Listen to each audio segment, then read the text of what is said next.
দেখুন পিঠেটা কতটা নরম আর তুলতুলে হয়েছে।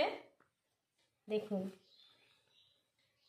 সত্যি ভাবতে পারছি না যে পাকা আম আর সুজি দিয়ে এত সুন্দর মালপোয়া পিঠে বানানো যায়। নমস্কার বন্ধুরা, আজকে আমি একটি মজার রেসিপি আপনাদের সাথে শেয়ার করব। পাকা আম দিয়ে সুজি দিয়ে নরম তুলতুলে আমদোসা পিঠে। তো চলুন বন্ধুরা শুরু করি। দেখুন এখানে আমি দুটো আম নিয়ে নিয়েছি, একদম গাছ পাকা আম। তো আম দুটো আমি কেটে নেব।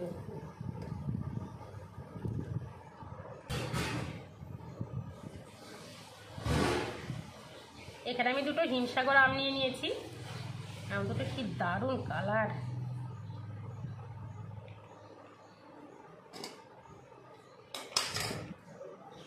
আমি এবার একটা চামচের সাহায্যে আমটা বের করে নেব।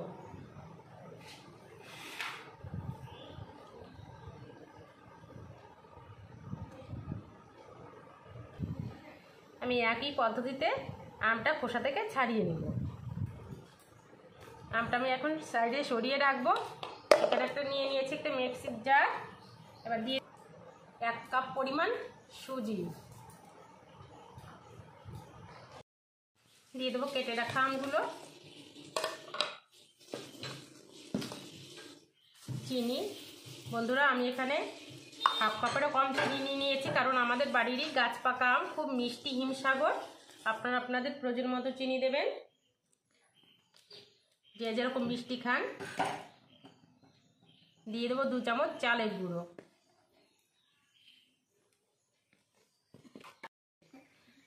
বেকিং সোডা, দিয়ে দেবো একটু লবণ। আর দেখুন আমি গলা গ্লাস মতো লিকুইড দুধ নিয়ে নিয়েছি, দিয়ে দেবো। আপনারা দুধের বদলে আপনারা জলও ব্যবহার করতে পারেন, কোনো ব্যাপার না। আর আমি এটা মিক্সি করে নেব। আমি সব কিছু মিক্সি করে নিয়েছি, তুলে নেব। এবার আমি একটা বাটিতে ঢেলে নেব।